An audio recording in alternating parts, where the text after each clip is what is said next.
Students can use Google Apps and Google Drive to create an e-portfolio for their classwork. Google Apps are cloud-based tools that can be accessed from any computer or mobile device.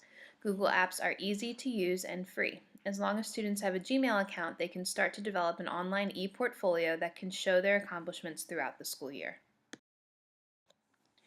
Advantages to using Google Apps and Google Drive for ePortfolio technology include the fact that they are free and easy to use.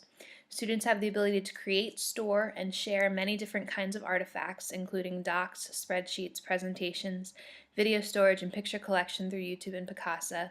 They can upload PDFs and video files, etc. They have the ability to collaborate and review documents online, and they have the ability to share documents and resources easily through Google Apps and Google Drive. The only disadvantage I have is one that affects me and my school district personally. In our school district, technology and wireless internet is not up to date, and it's not easy to use these tools in our school district because of how outdated our technology is.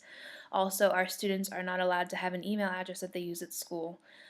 Hopefully, as we start to transition our technology into something a little bit better and as it improves in our district, we can reconsider the use of these apps inside the classroom.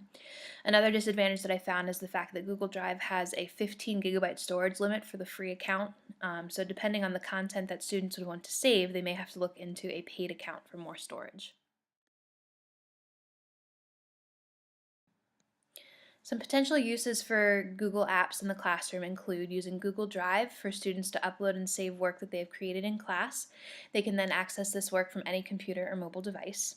Students could use Google Docs to create and write reflections about their classwork and about things they are learning about in class throughout the school year. Students could create a Google site to showcase their work that they have created. They could also include a blog as part of this site and use the blog for reflection throughout the school year as they learn about different things. As a music teacher, I could have my students use their Google account to upload music and video projects that they've created in GarageBand to YouTube. Students would then be able to store, access, and share the projects they have created much easier than having to log into the classroom computer that they use and load their projects that way. I was able to interview our librarian who uses some Google tools in her classroom. She has used Google Forms for informal assessment and surveys with students. She has her students complete an introduction form in which they answer questions about themselves and their technology experience during her first class with them. She also has them complete their Please Do Now and Tick It Out questions on Google Forms. She has talked about using Google Drive to save student design work. Students in her class use Microsoft PowerPoint, Word, and Excel to do visual design.